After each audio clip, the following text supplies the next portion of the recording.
que en el POT estaban planeadas más o menos 800.000 viviendas. En su ponencia usted dice que se necesitan muchas menos. ¿Usted estaba contemplando la migración tan grande que está viviendo Bogotá, pues con todo el tema de los venezolanos? Todo esto se tuvo en cuenta, pero hay un elemento adicional, y es que el crecimiento poblacional en la ciudad de Bogotá está disminuyendo.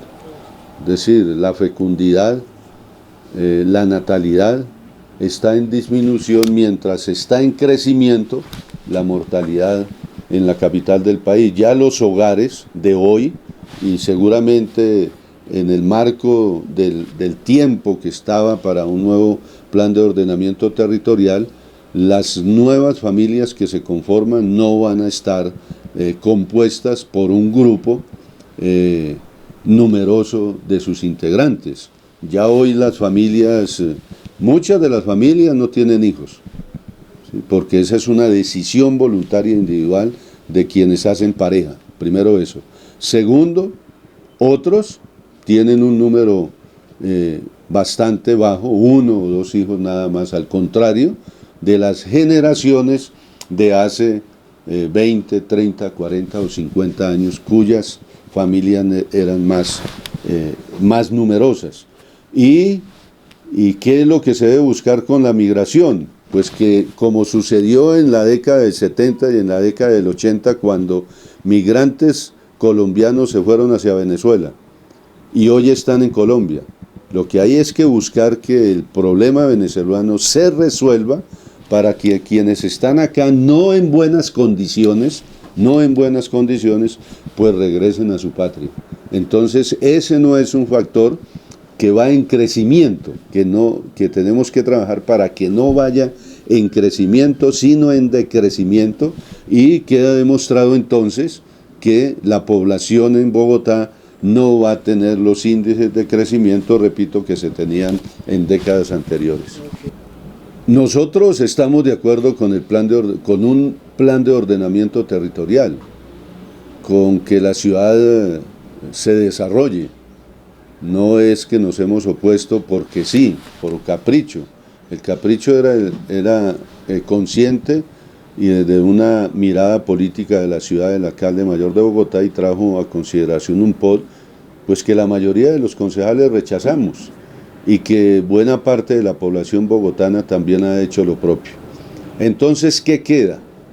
Que la alcaldesa mayor Claudia López, que igualmente en varias ocasiones manifestó su voz contra el POT de Peñalosa, pues ahora, como se dice en el deporte, en el fútbol, el balón está en la cancha del nuevo gobierno en cabeza de Claudia López. Significa que debe construir, o constituir mejor, inmediatamente un equipo interdisciplinario para que elabore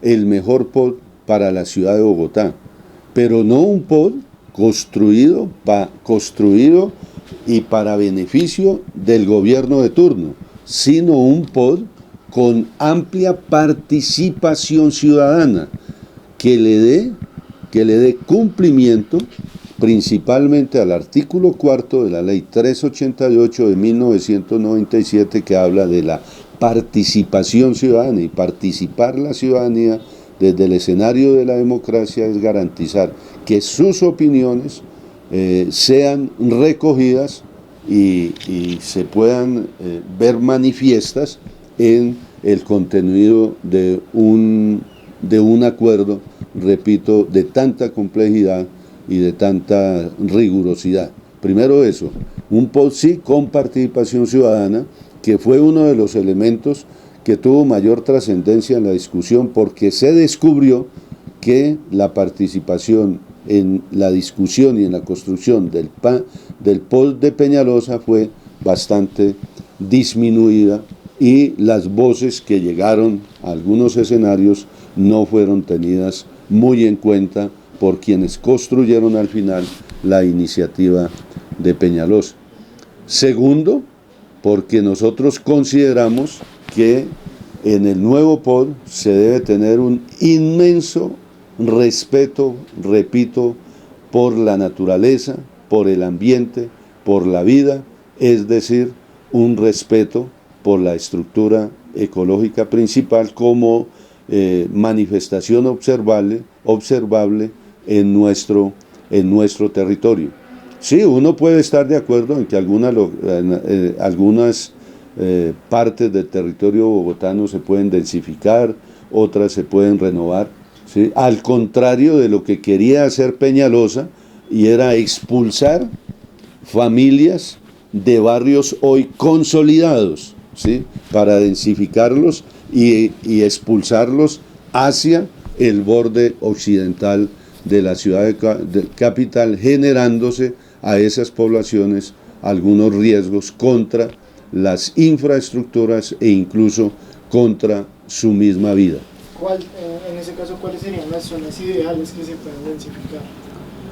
Ahí, primero yo miraría unas zonas de renovación, ¿sí? Que están bastante deterioradas, y el principio de la renovación es entender que hay unas zonas maltrechas, que hay unas zonas que merecen un cambio total.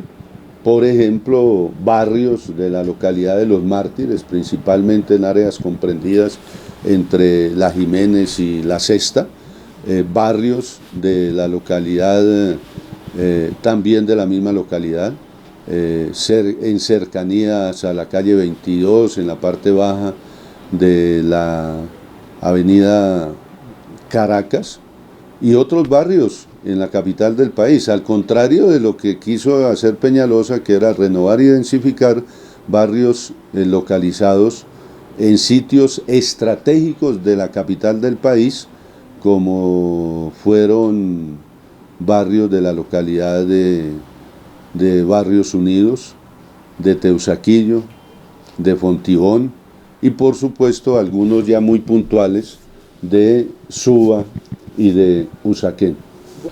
Claro, y las escuchamos, aún más participamos en la mayoría de ellas, porque también, como lo hemos manifestado al final, nosotros consideramos que la lucha sí sirve, y la lucha ayudó a que el Consejo de Bogotá tomara la mayor convicción y derrotara el proyecto de Peñalosa. No solamente el barrio La Esmeralda, ¿sí? Está el Quirinal, está Salitre Greco, está Pablo VI en sus